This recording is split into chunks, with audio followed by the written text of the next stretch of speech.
Hello guys and welcome back to my YouTube channel that is Study Mock. आज हम start करने वाले हैं 9th क्लास की मैथमेटिक्स का second chapter that is polynomial. Polynomials को पढ़ने से पहले मैं आपको सबसे पहले कुछ बेसिक चीज़ों की जानकारी दूंगा जिनको पढ़ के आप इस पॉलिनोमियल को ईजिली कर सकते हैं।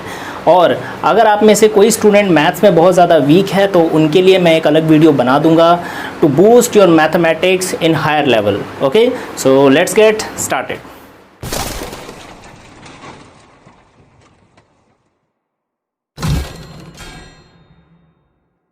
तो सबसे पहले पॉलिनोमियल्स को पढ़ने से पहले आप लोगों के लिए ये जानना ज़रूरी है कि जी वेरिएबल्स क्या होते हैं। वेरिएबल्स आप में से कई बच्चों को पता होगा और कई बच्चों को नहीं पता होगा कि वेरिएबल्स क्या होते हैं। अच्छा, कांस्टेंट क्या होते हैं? अब आप में से कई बच्चों को पता होगा कांस्टेंट्स क्या होते हैं और कई बच्चों को नहीं पता होगा। तो देखिए, कांस्टेंट और वेरिएबल्स में एक तरीके का डिफरेंस होता है। अगर मैं वेरिएबल्स की बात करूं तो कोई भी अल्फ़ाबेट जो भी आप मैथमेटिक्स में देखते हैं, कुछ भी हो सकता है, एक्स हो सकता है, वाई हो सकता है, जेड हो सकता है, ए बी सी और एल एम एन, एनीथिंग, कुछ भी हो सकता है। Okay, these all are called variable. But इनको वेरिएबल क्यों बोला जाता है उसका रीज़न अभी आप लोगों के सामने आएगा। अच्छा, इससे पहले देखते हैं कि कांस्टेंट क्या होता है। कांस्टेंट बेटा, जो भी नंबर्स आप लोग देखते हो मैथमेटिक्स में, चाहे वो कुछ भी हो, ये सब के सब कांस्टेंट होते हैं, ठीक है, इनफाइनाइट तक। लेकिन इनको कांस्टेंट क्यों बोला जाता है और इनको वेरिएबल क्यों बोला जाता है? अभी आप लोग 9th क्लासेस में हो। आप लोगों ने 6th, 7th, 8th क्लास में जब कुछ क्वेश्चंस किए होंगे एल्जेब्रिक एक्सप्रेशंस के, तो याद है आप लोगों को, आपने वहाँ पे x की वैल्यू 2 निकाली थी। कभी ना कभी तो निकाली होगी फाइनल आंसर में। या फिर आपने x की वैल्यू 3/2 निकाली होगी, है ना। या फिर आपने x की वैल्यू ऐसे भी निकाली होगी, कुछ भी डिजिट हो सकती है ना। तो आप देख सकते हैं कि x की वैल्यू कभी 2 आ रही है, x की वैल्यू 3/2 आ रही है, x की वैल्यू 726 आ रही है। तो मैं देख सकता हूँ कि x की वैल्यू हर बार चेंज हो रही है। ओके, देखिए, वेरिएबल का मतलब ही होता है चेंज। ऐसी वैल्यूज़ जो कि लगातार चेंज होती है हमारे क्वेश्चंस के अकॉर्डिंग, उसको कहा जाता है वेरिएबल। अच्छा, लेकिन मैं एक छोटी सी बात और पूछता हूँ। आप ये बताइए कि जब आप लोग छोटे छोटे बच्चे थे, नन्हे मुन्ने बच्चे थे, बड़ी शरारत करते थे, उस दौरान आपने 5th स्टैंडर्ड में या 6th स्टैंडर्ड में एक नंबर देखा होगा 10। 5वीं में देखा होगा, शायद इससे पहले भी देखा होगा। अच्छा, एक बात बताओ बेटा, जब आप 5th क्लास से 6th क्लास में आए तो इस 10 को आप 100 बोलने लग गए थे ना? 100 बोल रहे थे शायद? नहीं, 100 तो नहीं बोला होगा। इस 10 को तो 10 ही बोला होगा 9th में भी। अच्छा, नहीं, फिर बाद में अगर आप लोग 11th क्लास में जाओगे या फिर 12th क्लास में जाओगे, तब शायद इस 10 को आप लोग 10 लाख बोल सकते हो, है ना। 10 लाख बोल दोगे? नहीं? अरे भाई, क्यों बोलेंगे?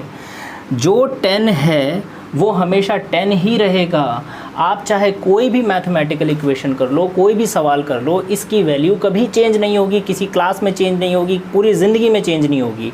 That's why these numbers are called constant. Constant का मतलब होता है फिक्स या फिर स्थिर। जिनकी वैल्यूज़ चेंज नहीं होती है उनको कहा जाता है कांस्टेंट। तो आई होप कि आप लोगों को कांस्टेंट और वेरिएबल के बीच में डिफरेंस पता चल गया होगा। नाउ इसके बाद सेकंड चीज़ आती है कि टर्म क्या होती है। आई एम सॉरी, थर्ड चीज़ आती है कि टर्म क्या होती है। ओके, ये सभी इंपॉर्टेंट वर्ड्स, कीवर्ड्स आप कह सकते हो, जिनको समझना ज़रूरी है to solve the questions of polynomials. Okay, तो देखिए, टर्म, अगर किसी वेरिएबल के साथ मल्टीप्लाई करके किसी कांस्टेंट टर्म को लिखा जाता है, या फिर आप कह सकते हो कि इन दोनों को एक साथ लिखा जाता है, तो उसे कहा जाता है टर्म। फॉर एग्जांपल, आपके पास वेरिएबल होना चाहिए और कांस्टेंट होना चाहिए, ठीक है। हम कोई भी वेरिएबल ले लेते हैं x और कोई भी कांस्टेंट नंबर ले लेते हैं 3, तो 3 और x को मिलाकर अब इसको कहा जाएगा टर्म। ओके, हम कोई भी नंबर ले लेते हैं 7 हम कोई भी वेरिएबल ले लेते हैं y square, so this is also called term. Okay, हम कोई भी नंबर ले लेते हैं 7, या फिर इस बार बदल देते हैं, इस बार 18 कर देते हैं, और कोई भी वेरिएबल ले लेते हैं एक्स वाई जेड, इसे भी टर्म बोला जाएगा। आप ये मत समझना सर आपने तो एक से ज़्यादा वेरिएबल्स का यूज़ कर लिया, कोई प्रॉब्लम नहीं है, अभी भी इसे टर्म ही कहा जाएगा। ओके, चलिए, तो ये था difference between variable, constant and term. ठीक है, अब मैं आपको बताता हूँ कि टर्म के बाद क्या आप लोगों के लिए समझना ज़रूरी है। टर्म के बाद आप लोगों के लिए समझना ज़रूरी है कि एक्सप्रेशंस क्या होते हैं। ओके, अच्छा, मान लीजिए यहाँ पे कोई टर्म है, ठीक है, अगर टर्म इधर है, एक टर्म इधर लिखूँगा और एक टर्म इधर लिखूँगा, ठीक है। अगर एक से ज़्यादा टर्म, मेरे वर्ड्स पर ज़रा गौर करना, गौर से सुनना, जब एक से ज़्यादा टर्म को मैं प्लस या माइनस के साथ लिख देता हूँ तो उसे कहा जाता है एक्सप्रेशन। मतलब कि अब इस पूरे के पूरे पार्ट को कहा जाएगा एक्सप्रेशन, सबको मिलाकर। फॉर एग्ज़ाम्पल, यहाँ पर कोई भी टर्म ले लेते हैं, पहली टर्म मान लो 3x², this is called a term. दूसरी टर्म कोई भी मान लो 2yz, ये भी टर्म है।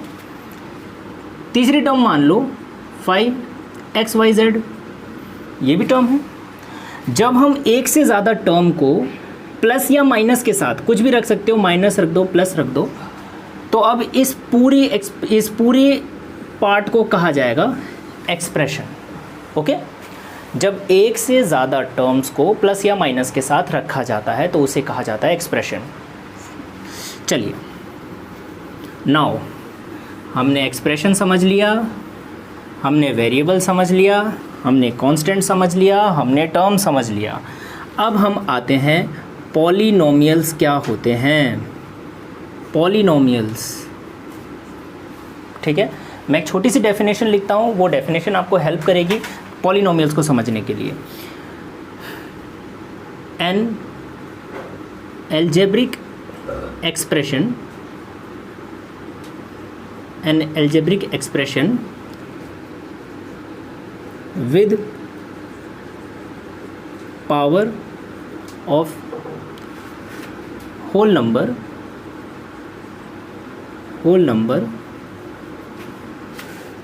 is called a polynomial। एक ऐसी एल्जेब्रिक एक्सप्रेशन जिसकी पावर एक होल नंबर में होती है उसे कहा जाता है पॉलिनोमियल। ओके, मैं एक एग्ज़ाम्पल देता हूँ, आप लोगों को उससे समझ में आएगा। बेटा, अगर कहीं पर मैं केवल x को लिख दूँ तो इसे वेरिएबल कहा जाता है। अगर वेरिएबल के साथ मैं कोई नंबर लिख देता हूँ तो इसे टर्म कहा जाता है।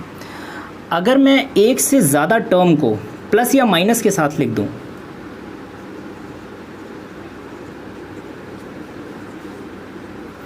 तो इसे कहा जाएगा एक्सप्रेशन। ओके, बट ऐसी एल्जेब्रिक एक्सप्रेशन जहाँ पर विद, सॉरी, ये डेफिनेशन थोड़ी सी चेंज कर देते हैं, वेयर द पावर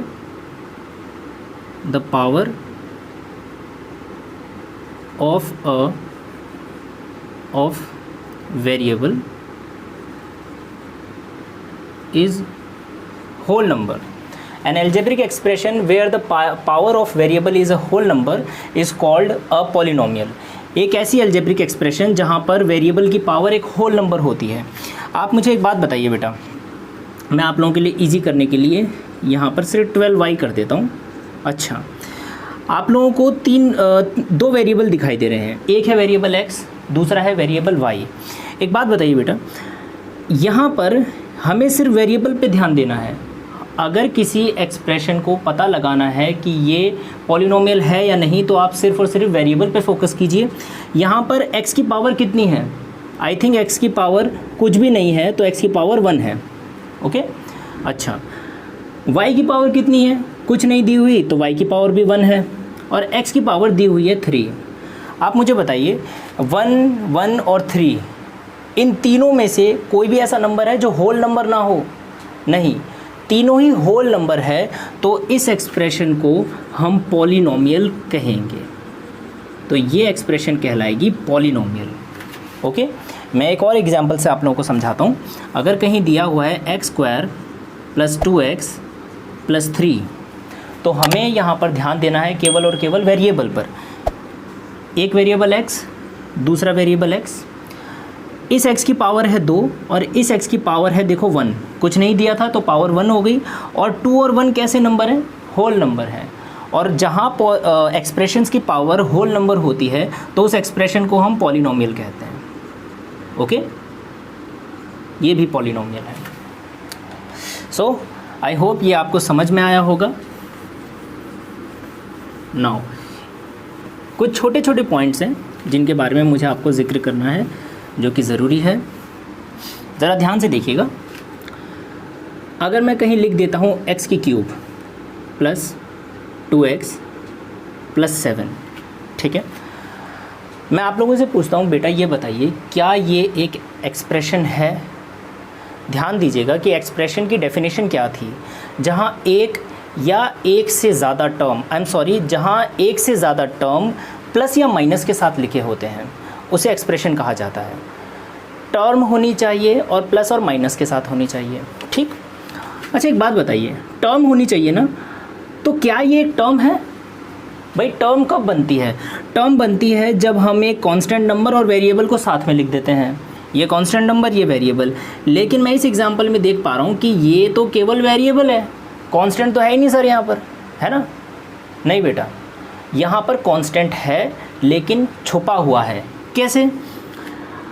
अगर x³ है तो क्या यहाँ पर आप 1 मल्टीप्लाई होता हुआ देख सकते हो? बिल्कुल। अगर कहीं कोई सिंगल वेरिएबल लिखा हुआ है तो ये अकेला नहीं होता कभी भी, ये हमेशा 1 से मल्टीप्लाई हो रहा होता है। ओके, तो यहाँ टर्म हो गई 1x। इसी प्रकार से ये तो सिंपल टर्म दी हुई है 2x। सर यहाँ पर तो कुछ भी नहीं है, यहाँ पर तो कोई वेरिएबल है ही नहीं, यहाँ पर तो सिर्फ एक कांस्टेंट नंबर है। नहीं बेटा, यहाँ पर एक वेरिएबल छुपा हुआ है। वो कैसे छुपा हुआ है? ध्यान से देखिए। आपको पता होगा, आपने 8th क्लास में पढ़ा है, अगर किसी वेरिएबल या फिर किसी नंबर की पावर 0 होती है तो उसकी वैल्यू हमेशा 1 के इक्वल होती है ना? अगर किसी वेरिएबल की पावर 0 है या फिर किसी नंबर की पावर 0 है तो उसकी वैल्यू हमेशा 1 के इक्वल होती है। अगर कहीं लिखा हुआ है 10,000 की power 0, this is also equals to 1। Okay, तो आप एक बात बताओ, अगर 7 है तो क्या इसके साथ भी 1 मल्टीप्लाई हो रहा है? क्योंकि 7 1 तो 7 ही होता है। और 1 की वैल्यू किसके इक्वल होगी? x की पावर 0 के। तो देखिए यहाँ पर फिर से आपको एक और टर्म मिल गई जिसे मैं 7x कह सकता हूँ। अच्छा सर, क्या ये एक पॉलिनोमियल है या नहीं? बेटा ये भी एक पॉलिनोमियल है। मैं बताता हूँ कैसे। यहाँ पर x की पावर 3 है, यहाँ x की पावर 1 है और यहाँ है x की पावर 0। अगर आप में से किसी बच्चे को नहीं पता कि होल नंबर क्या होते हैं तो मैं बता देता हूँ। होल नंबर जो भी आपके नेचुरल नंबर्स होते हैं, natural numbers 1 2 3 4 5 and so on, जब नेचुरल नंबर्स के ग्रुप में हम 0 को ऐड कर देते हैं तब ये पूरा का पूरा ग्रुप होल नंबर्स का ग्रुप कहलाता है। फिर से सुनिएगा, जब नेचुरल नंबर्स के ग्रुप में हम 0 को भी ऐड कर देते हैं तो ये पूरा ग्रुप होल नंबर्स का ग्रुप कहलाता है। अब मुझे बताइए बेटा, क्या ये होल नंबर्स के ग्रुप में आपको 0 दिखाई दे रहा है? जी हाँ सर दिखाई दे रहा है, ये रहा 0। क्या 1 दिखाई दे रहा है? जी हाँ। 3 दिखाई दे रहा है? जी हाँ। तो जब तीनों के तीनों होल नंबर है तो इस एक्सप्रेशन को हम पॉलिनोमियल कह सकते हैं।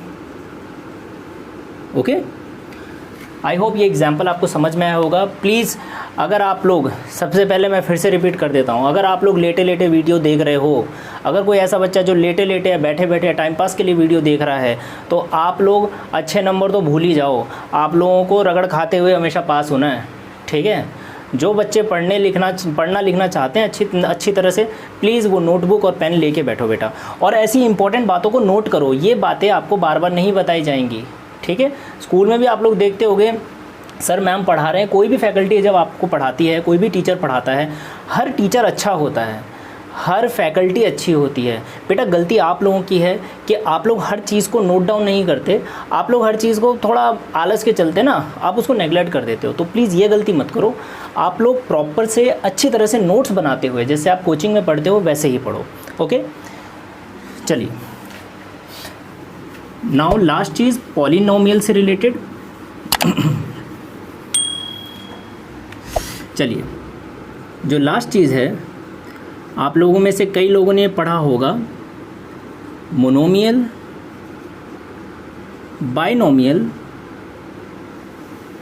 And trinomial.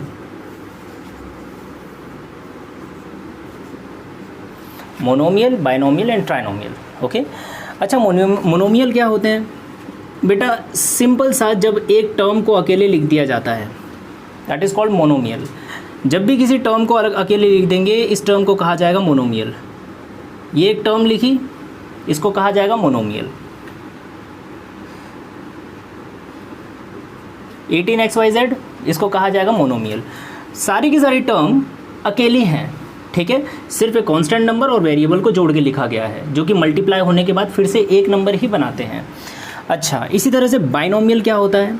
जब दो टर्म्स को एक साथ लिखा जाता है। फॉर एग्जाम्पल, अगर कहीं लिखा हुआ है 7x माइनस 3y, ओके, तो इसे कहा जाएगा बाइनोमियल, जब आप दो टर्म्स को प्लस या माइनस के साथ लिख देते हो।